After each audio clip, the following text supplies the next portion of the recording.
So today's topic is clocked CMOS. It is another type of logic family like static logic. Uh, Using this logic also we can construct various logic circuits, either sequential or combinational. And this clocked CMOS has clocked transistors apart from the static logic circuits like n-FET array and p-FET array. Okay, we'll start the details about this. So the clocked CMOS is a logic family that combines static logic design with the synchronization achieved by using clock signals. So clocked CMOS is a logic family that combines static logic. Already you know static logic design, which consists of two arrays.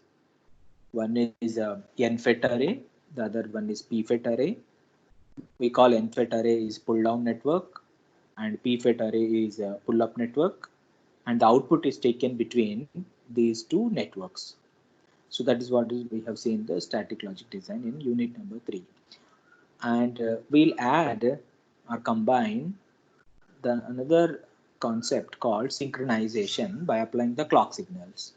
This we have seen in our previous class, clocks and synchronization yesterday. So the synchronization concept will apply along with the static logic design concept. Both combined together, we call it as a clocked CMOS logic.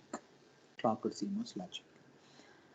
And in this logic, I have taken one general structure of clocked CMOS, which consists of some inputs. I have taken here 3 inputs, A, B, and C. And all these 3 inputs are connected to both the arrays, complementary n-FET and p-FET pairs. So as you know, in static logic design, the inputs goes to the transistors in n-FET array and the transistors in p-FET array.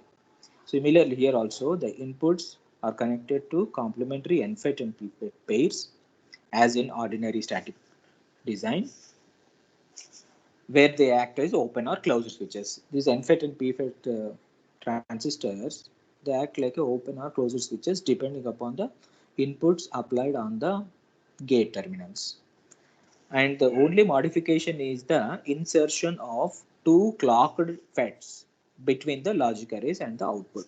So as we have seen in static logic design, we have got n-FET array and p-FET array.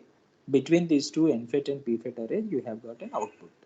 Now what we will do is the same thing exists here also, but the only modification is the insertion of the 2 clocked FETs. So you know what is meant by clocked FETs.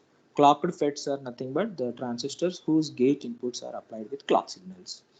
Again, we have got n-FET as well as p-FET. 2 clocked FETs will take, one n-FET, one p-FET, and n-FET will be towards the n-FET logic array, and p-FET will be towards the p-FET logic array.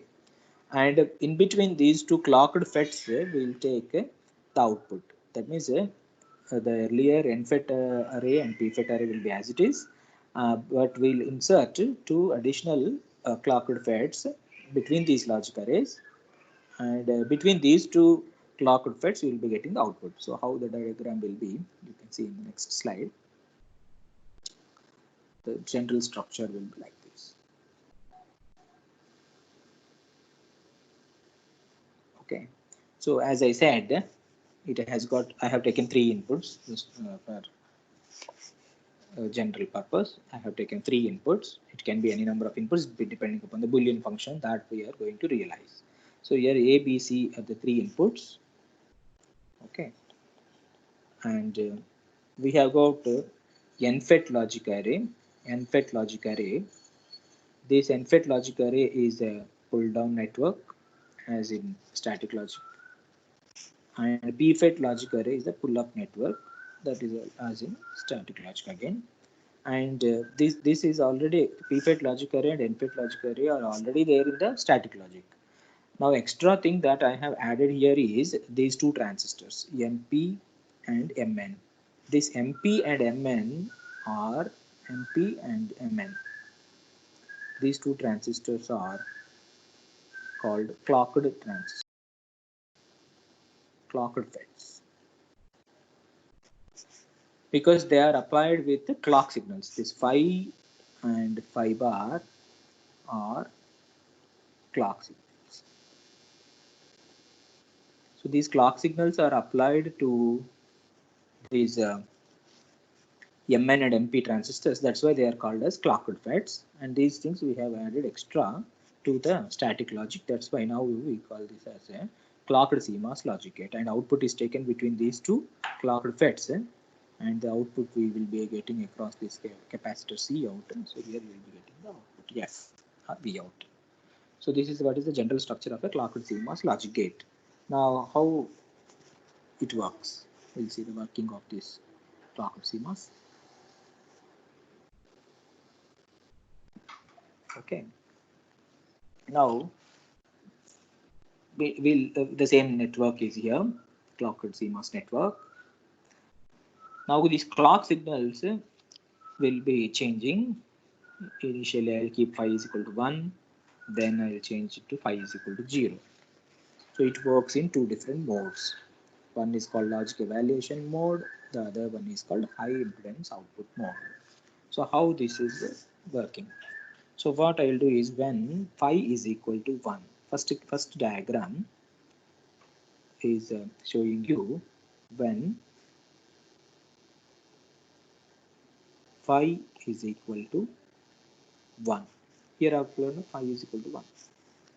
Phi is equal to 1, what happens to these two phi is equal to 1 means definitely phi bar is equal to 0 because both are complement to each other. Phi bar is equal to 0. We need not specify. Phi is equal to 1 means phi bar will be definitely 0. So phi bar is 0 applied here at the gate of the PMOS. And phi is equal to 1 is applied at the gate of the NMOS. So when these two are applied, phi is equal to 0 and phi is equal to 1 and phi bar is equal to 0, then both the transistors Mn is here actually. This is Mn. It has gone here. So this is Mn and this is MP. So Mn and MP both are biased active. Means what on? They are on. Phi is equal to 1 means Mn is on and phi bar is equal to 0 means MP is on. Both the transistors are on. If both the transistors are on, then the output node is connected to output node connects both the arrays, both logic arrays. So it just this MP it's a short circuit, Mn is a short circuit. Just it will be normal static equivalent circuit. It will become static equivalent circuit.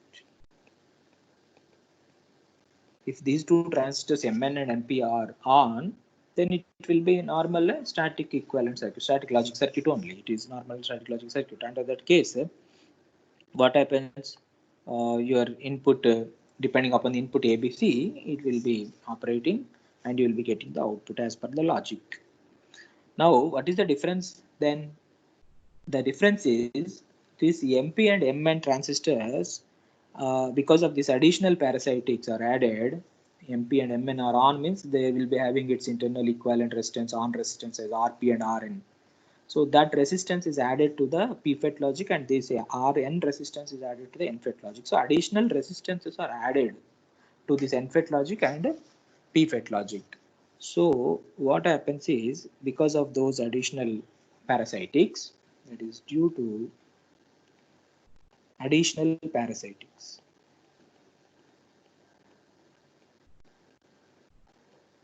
what happens? It has longer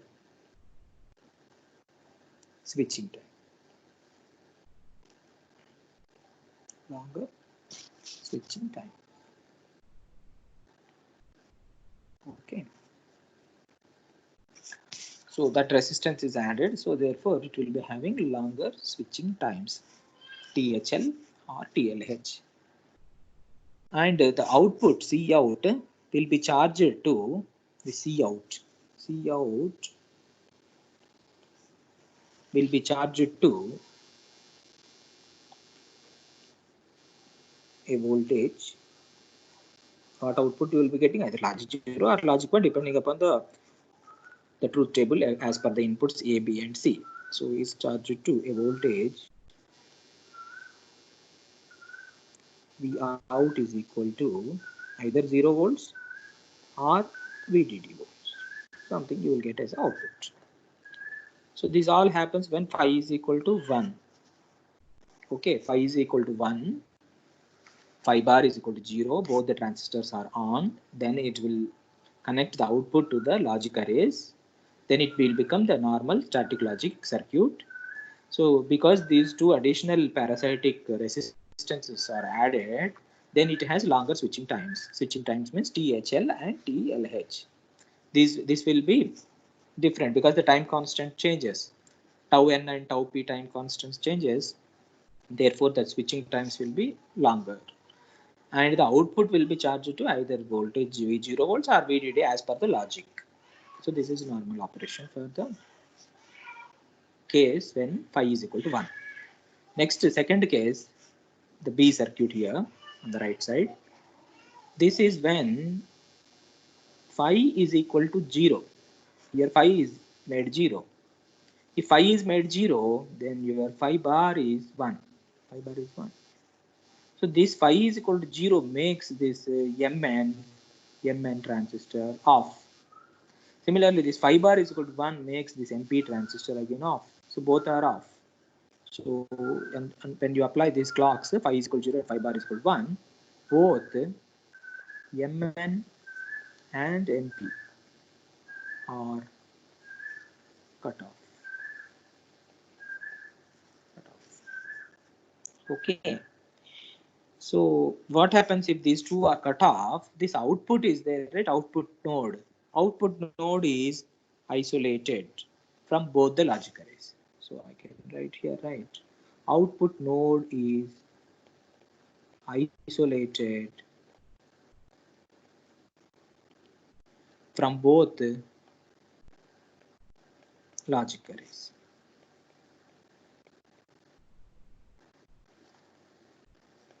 Okay. Now, what will be the V out now? V out will be, V out is here. V out will be some result. We call that as V result. Okay. That V result which was already held on the C out. Held on C out. Held on C out means previously it was the C out was charged to something, right? In the previous case, V out is charged to 0 or VDD.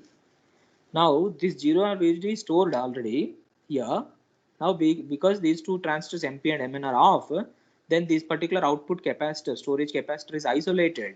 Therefore, it holds the result which was already stored on that capacitor. So V result held on C out will be showing it as the output voltage. So it can be 0 means 0, or previously it was 1 means the same 1 will be there, and so on. So how long it will hold again? How long it will hold? You know, charge leakage problem. So this capacitor is holding the previous data. Maybe it is 0, logic 0 or logic 1 for some time called hold time. Hold time, which we have derived already. What will be that hold time? So hold time is nothing but the time till this capacitor gets discharged. It holds the previous value which was stored already. So when how it discharges, because of these two off transistors, there will be leakage current. So the leakage current will be flowing from these off transistors through this path. This path, the center one is nothing but your bulk terminal connected to the ground. Okay, this bulk terminal is connected to VDD. So this discharges from its this charges from the above terminal, this discharges, whichever is dominant, the state will change. Okay, so the state will change here. So as you have seen the logic, the operation of a charge leakage problem. So these two transistors are connected to the output node. So there exists the leakage paths. Okay, leakage paths in the PMOS transistor as well as in the NMOS transistor.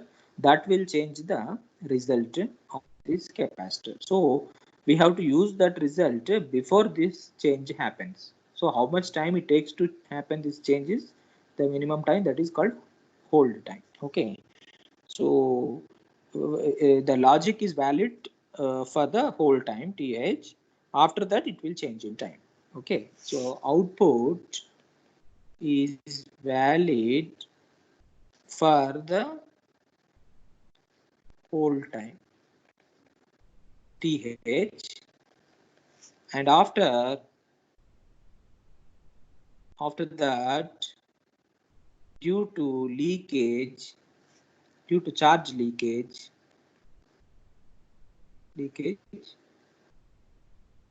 output changes with time. Okay, so when it changes with time, then it may enter into any of the high impedance state. High impedance state means it is neither treated as logic 1 nor treated as logic 0. So that's why we call this as a high impedance output. So during normal operation, phi is equal to 1, it will be normal operation.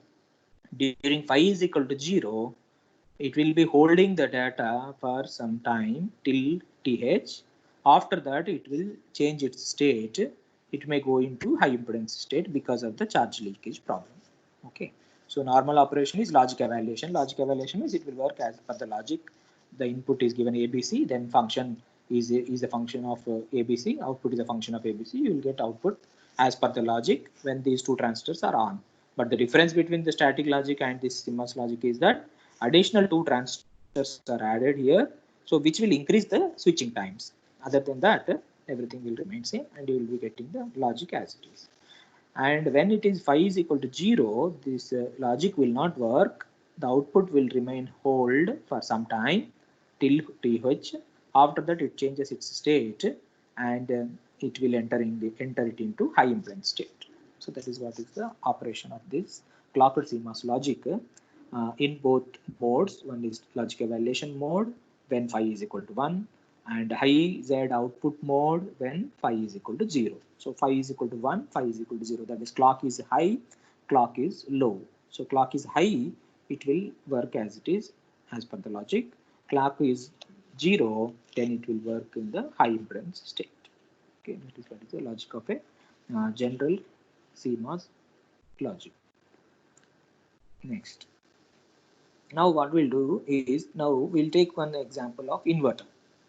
Inverter, nothing but you will be having a NFET array will have only one transistor, that is MN1. NFET array is one transistor, MN1. PFET array is one transistor, MP1. And remaining clocked transistors are same, MN and MP. This clocked transistor I call it as MN. This clocked transistor I call it as MP.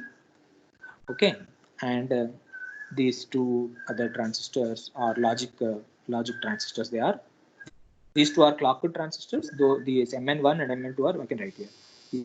MP and MN are clocked transistors.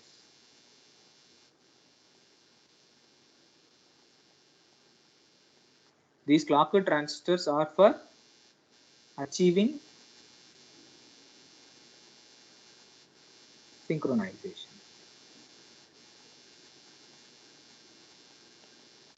And this MP1 and MN1, these two transistors are logic transistors.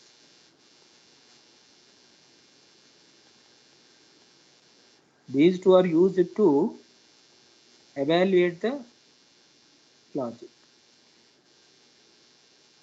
This will evaluate the logic. The logic of this one is inverter logic. It is inverter logic. So when it will work as inverter logic, when phi is equal to 1. Phi is equal to 1, what happens? phi is equal to 1, both clocked FETs are on, are active. Both are on. So what happens if these both are on, this phi Mn and Mp both are on, then the remaining will be Mn1 and Mp1. It will be normal CMOS static inverter. CMOS static inverter. So the input controls the logic FETs. What happens now? Input controls the logic. Input controls logic FET means input is 1 or 0 depending upon that. This Mn1 and Mp1 are on or off, and it will act like a input is 0 means output is 1. Input is 1 means output will be 0. So input controls the logic FETs, and what are those logic FETs? Mp1 and Mn1. Now what that inputs I can give? If input is 0 volts, input is 0 volts, then what will be the V out? Output voltage, inverter logic it is. Output is VDD. Next, if input is VDD, then your output will be 0 volts. That is inverter logic. So when phi is equal to 1, both clock FETs are on.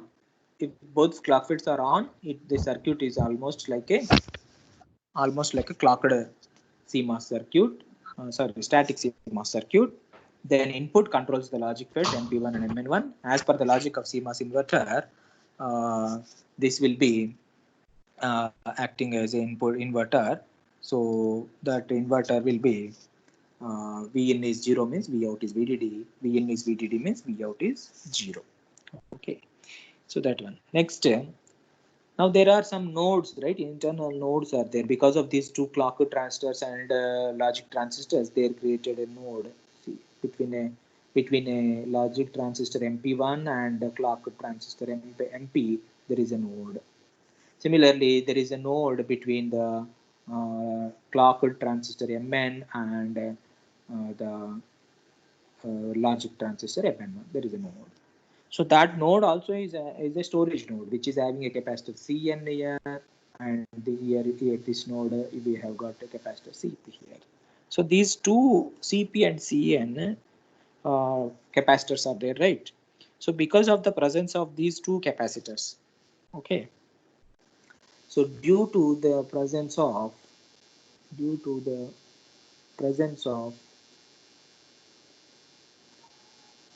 Cp and Cn, what happens? This MP transistor, Mn transistor are on. They will have the resistances. So what rest? I will represent the resistances of all these four transistors. The three capacitors you understood. The overall output capacitor is C out, and at the two internal nodes in the PFET logic and NFET logic, we have got two more capacitors Cp and Cn. Then these four transistors, if they are on, then on resistances will be there. The on resistances of all these four transistors I'll write here. The MP1 on resistance is RP1. MP on resistance is RP. Mn on resistance is Rn. Mn1 on resistance is Rn1. Okay, all the on resistances I have represented: RP1, RP, Mn, Rn, Rn1. So four resistors and three capacitors we have. Now, due to the presence of these capacitors Cp and Cn, these capacitors also will charge or discharge as per the logic. If there exists a charging path, then they will charge. If there exists a discharging path, they will discharge. Okay. So due to the presence of these capacitors Cp and Cn, what happens is both the switching times are there, right? Switching times are TLH and THL. High to low transition time, switching time, or low to high switching time. These times are larger than for a static inverter. Static inverter, there does not exist any node here. Directly between these two MP1 and MN1, you will be having output.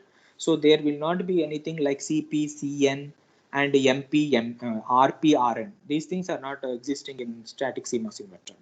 So this will have different THL and TLH values longer than the static logic. So for the static inverter. Now we'll calculate what are the charging time constants and discharging time constants. Based upon that, then THL and TLH already we have seen how we can calculate for a CMOS inverter in chapter number 2. Okay, so the charging time constant I'll write first. The charging nothing but what, which network is on, charging nothing, P network is on. P network means MP1, MP are on. Therefore, the capacitor CP and Cout will be charged. So the charging time constant is given by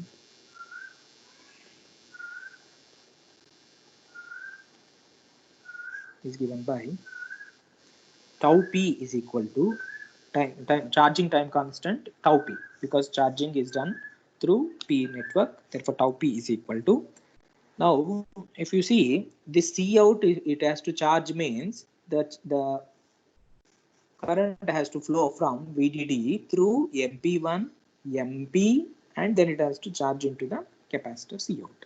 So through which resistors it is flowing? Through both the resistors connected in series, RP1 and RP. So I can write RP1 plus RP. Both are in series, both are on,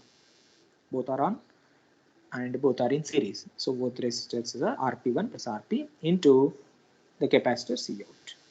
It is charging the capacitor through this path Cout.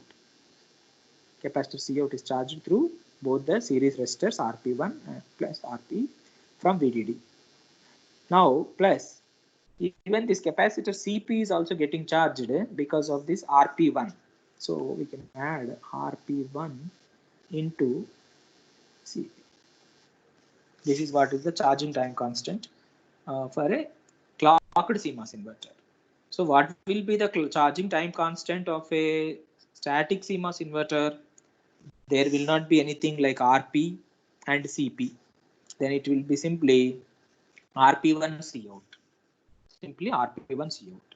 Time constant of a charging time constant of a static CMOS inverter is RP1 Cout, whereas the charging time constant of this clocked CMOS inverter is RP1 plus RP Cout plus RP1 CP. So it is quite higher than the static CMOS inverter. So if the charging time constants are higher, definitely the switching times will be higher. So the one of the drawback of this clocked CMOS inverters is longer switching times.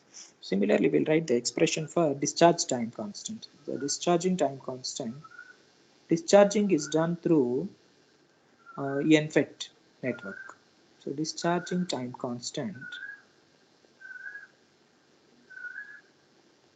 is given by discharging time constant will be represented by tau n, because it is discharging the capacitors Cout and Cn through the on resistors in the NMOS network Rn and Rn1. So therefore tau n will be given by, now the Cout is discharged from both the series resistors Rn and Rn1. So I can write the first term is Rn plus Rn1, both are in series, and which capacitor is discharging? Cout capacitor is discharging through this path. Plus this capacitor Cn also discharges through Rn1. So I can write Rn1 into Cn. So this is the discharge time constant for the clocked CMOS inverter.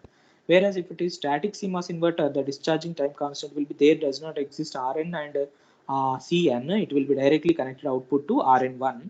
Therefore, it is Rn1 into Cout directly. Rn1 into Cout. But here it is Rn plus Rn1 into Cout plus Rn1 into Cn. So this is the discharging time constant.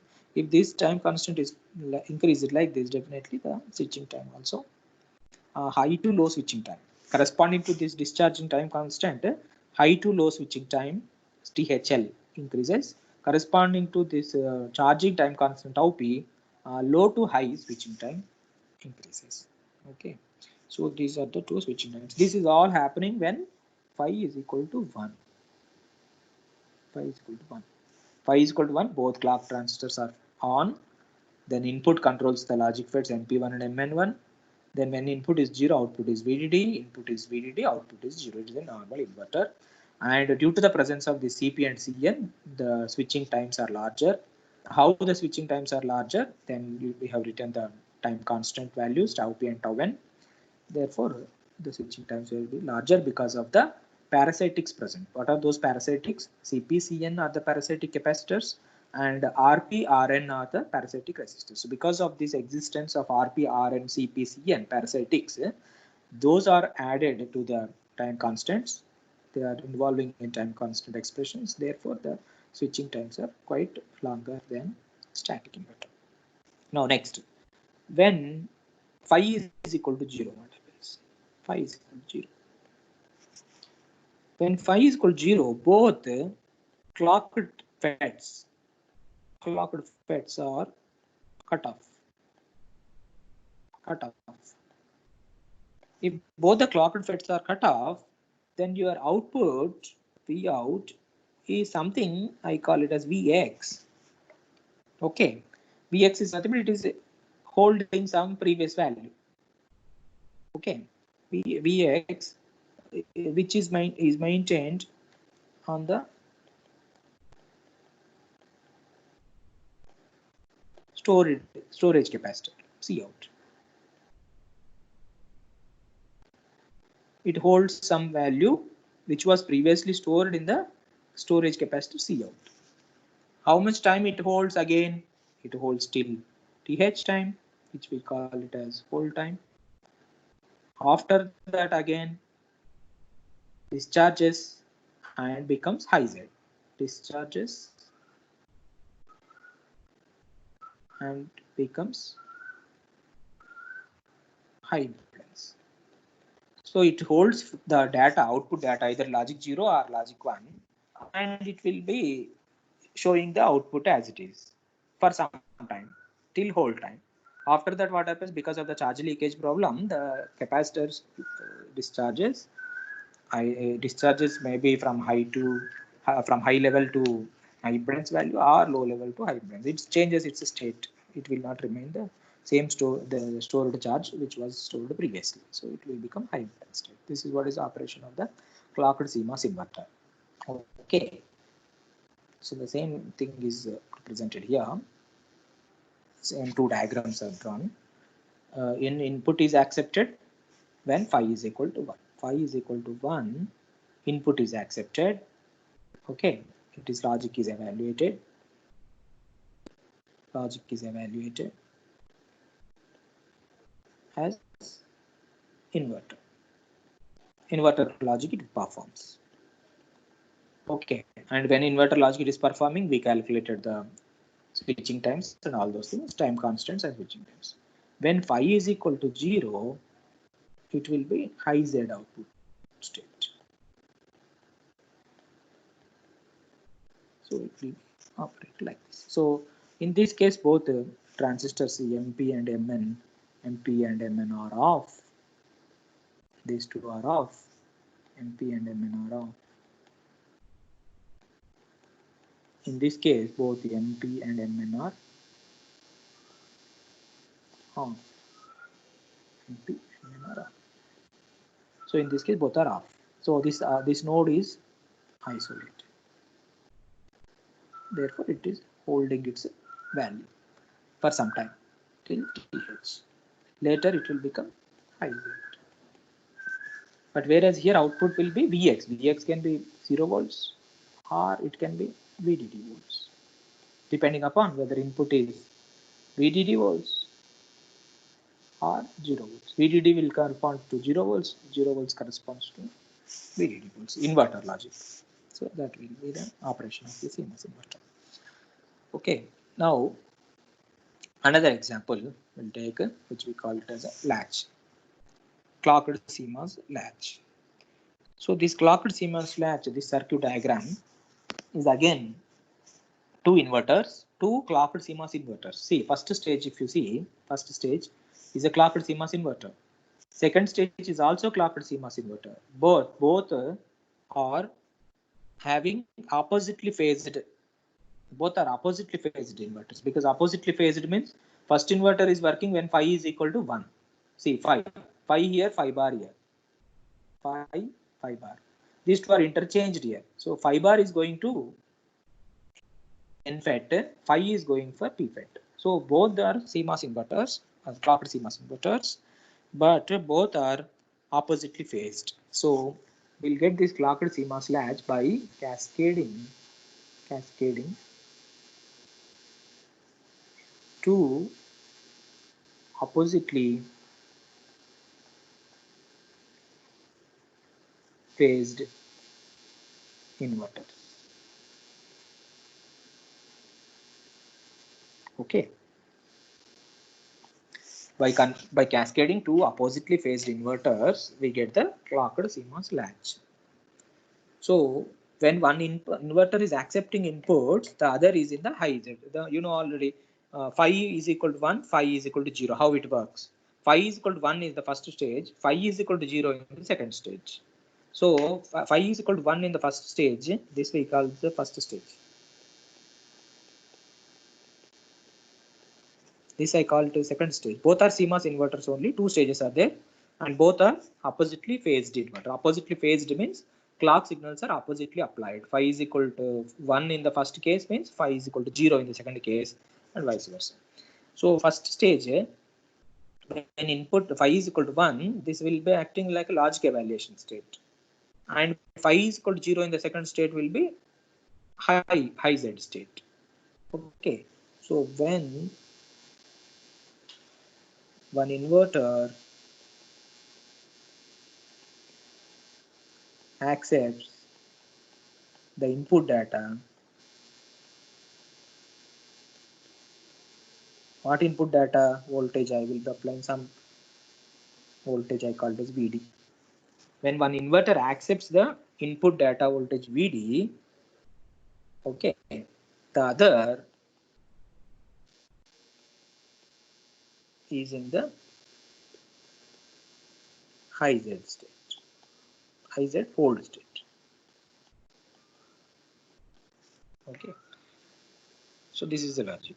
Now phi is equal to 1 will take first. Phi is equal to 1 implies first inverter accepts the input data voltage. Say I'm applying the input voltage is VD, which result in a value. What is that first stage is inverter, right? Inverter input voltage is VD means what will be the output voltage? VD bar. So first inverter accepts the input data voltage VD, which result in a value of VD bar on where it will be applying VD bar complement on C out 1, output of the first inverter. This is here. If you apply here VD on the input, here you will get VD bar at the output because it is a inverter, and it is phi is equal to 1. Phi is equal to 1 means these two transistors MP, this is MP, this is MN. Clocked transistors are on, and it is a normal static CMOS inverter. Static CMOS inverter, the input is VD, output is VD bar. Okay, that is when happens when phi is equal to 1. Next, when phi is equal to 0, what happens? First stage is driven into first stage already is actually VD bar is there at the output of the first stage, right?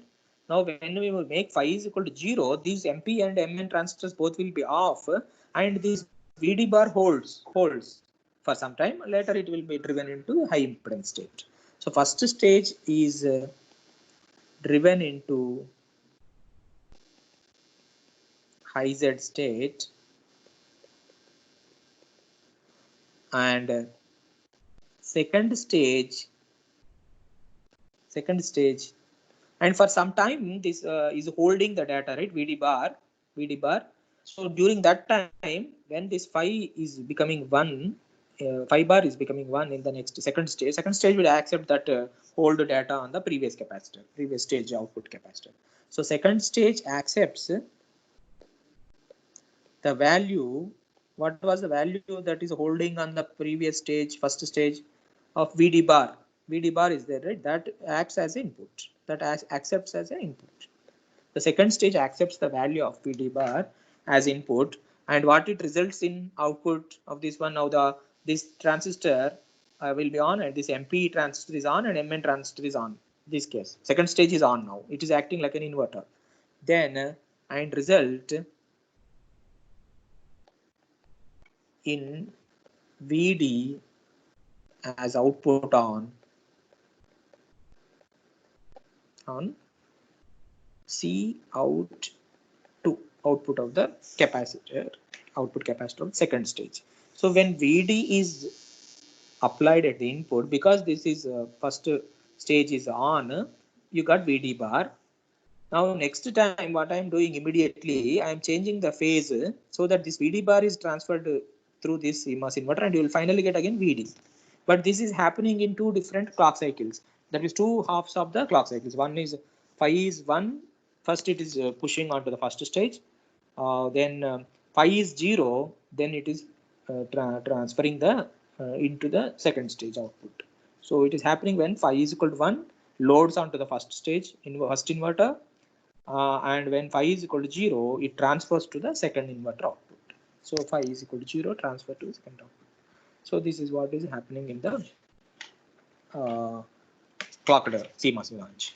Now, what is the range, voltage range here?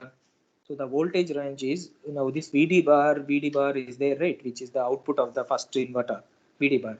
So whether it is logic 0 or logic 1, so that VD bar, output voltage VD bar will remain as logic 0 in which range, and VD bar remains as logic 1 in the which range that we have to specify. Here I will take two levels, VIL and VIH. VIL and VIH, these things we will calculate it from the are obtained from voltage transfer characteristics of inverter, or obtained from VTC of CMOS inverter. Voltage transfer characteristics of CMOS inverter will get what will be the range of low voltage and what will be the range of high voltage. Like if I take 0 is logic level 0, logic 0, this is logic 1. Okay, so logic 0 is till some value called VIL, and logic high will start from VIH. So this is high, this is low. So the maximum value of the low voltage is VIL. The minimum value of the high voltage is VIH. The range between 0 to VIL is treated as low. The range between VIH to 1 is treated as high. So these two logic levels, VIL and VIH, are obtained from VTC of the CMOS inverter. Now, whatever that output you are getting in the stage 1, VD bar, so if that is between 0 to VIL, then it is treated as logic low. If this voltage value is between VIH to logic 1, that is VDD, then it is treated as logic 1. So the voltage range, so 0 less than VD bar less than VIL. It is between 0 to VIL. It remains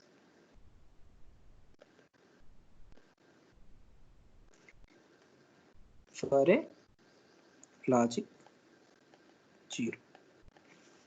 And the range for logic 1 is VIH less than VD bar less than VDD, remains for a logic 1. And any value between VIL and VIH, okay, between VIL and VIH, VIL less than VD bar less than VIH, between these two is treated as IZ state. Okay, anything between VIL and VIH is treated as high Z state. Anything less than between 0 to VIL is treated as logic 0. Anything between VIH and VDD is treated as logic 1. So this 0 to VIL and VIH to VDD, these two values during the hold state, we have to catch them and transfer it to the next state. But if it changes because of the charge leakage problem, it will fall onto the high Z state. Therefore, we will not be able to catch that, use that data properly. So that is what is the thing. So this is the operation of clocked CMOS latch. Okay. Next, like that, we can even construct NAND gates, NOR gates, XOR gates. Everything is logic same. NAND gate nothing but two NFETs are in series in pull down network, and two this logic is same. See, NFET logic 2 are series, PFET logic 2 are parallel for NAND. Okay. So the only extra thing is these two are logic transistors. But extra thing is only this network, which we call that as a clock transistors. So everywhere we keep just these two clock transistors. Other logics will be same as your static CMOS logic. Okay, here also NOR gate. These two are the parallel transistor. These two are series transistor, but you have to insert two clock transistors in between. So what it is happening if you insert these two clock transistors is it is achieving synchronization. Means when we should get logic 0, logic 1, and in between it will be getting high impedance state. High impedance state will be getting so that we will be able to control the data flow from one stage to other stage by synchronously by applying the clocks. So it will hold some data for some time till the other things are happening. So like that, this hold operation will because of this high impedance state or off of these two transistors during phi is equal to 0 will control the operation or flow of the data from one stage to the other stage sequentially, which is being controlled by the clock signals, and synchronized operation is achieved. So this is what is the CMOS NAND and NOR gates, clocked CMOS NAND and NOR. Any logic you can implement. The only thing is that in between you have to put two clocked transistors. Okay. Next, this is another latch circuit. Okay, which is having three stages. This is normal CMOS latch, C square MOS latch you have seen with two stages only, but there you will be getting high impedance state, right? So this will not get a high impedance state, rather it is applied with some feedback. So this is using a static inverter between the two clocked circuits. So this is a stage 1. This inverter is stage 2. This clocked CMOS inverter is again stage. But previously the latch was only 2 stages, 2 cascaded with oppositely phased inverters. So here the input, if you apply, this allows the output to be taken at any time.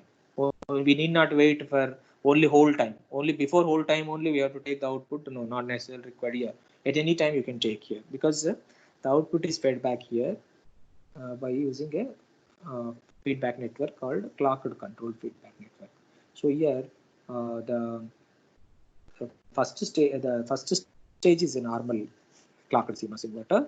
Okay, so this particular latch uses this uses a static inverter. Where is the static inverter actually? This is static inverter. This is not clocked. This does not have any clock. This is static logic, normal. Only two transistors are there. Static inverter. Static inverter between two clocked circuits.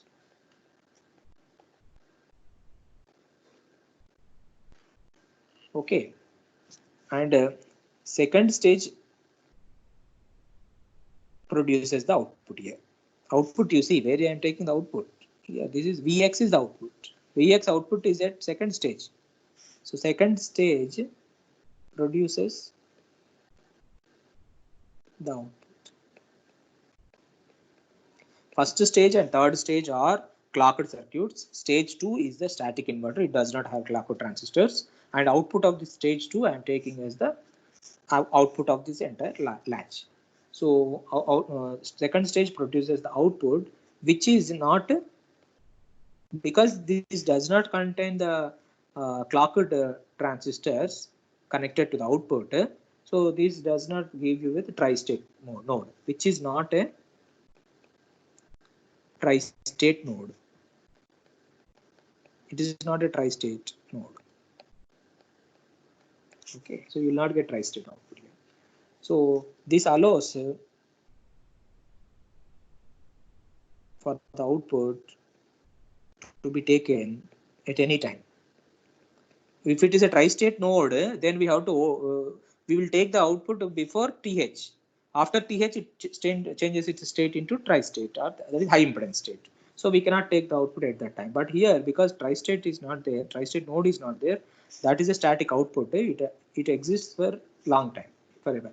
So it is output to be taken at any time. Okay, so this third stage, the third stage circuit is now used to provide clocked controlled feedback. Okay, so your output will be getting at the output of the second state. So this is a normal CMOS latch without any high impedance output. Okay, so this is another form of latch which we have seen previously. That is a two-stage latch. It is a three-stage latch which is having a feedback from second stage to third stage to second stage, and the output is taken at the second stage. So these are all the examples of CMOS clocked CMOS logic. We have seen general structure. We have seen clocked CMOS inverter. Then we have seen clocked CMOS NAND gate, NOR gate, clocked CMOS latch, and another variation of the clocked CMOS latch. This one. So total 3-4 circuits or examples we have taken for C square MOS or clocked CMOS latch. And the difference between these two, so clock static and CMOS logic is static logic does not provide any synchronization in the data flow, but this C square MOS logic will provide the synchronization. And these high impedance characteristics of the output makes useful for controlling the signal races in the data path. Data path, when the data is transferred from one stage to another stage, so we have to have a synchronization, and any signal races are there in the data path that will be controlled by this high set. I mean, any delays or delay in transfer of the data, it will hold the data for certain time, and we can apply it, and we can overcome that problem. So this is what is the logic related to C square MOS latch and C square MOS logic families. Okay.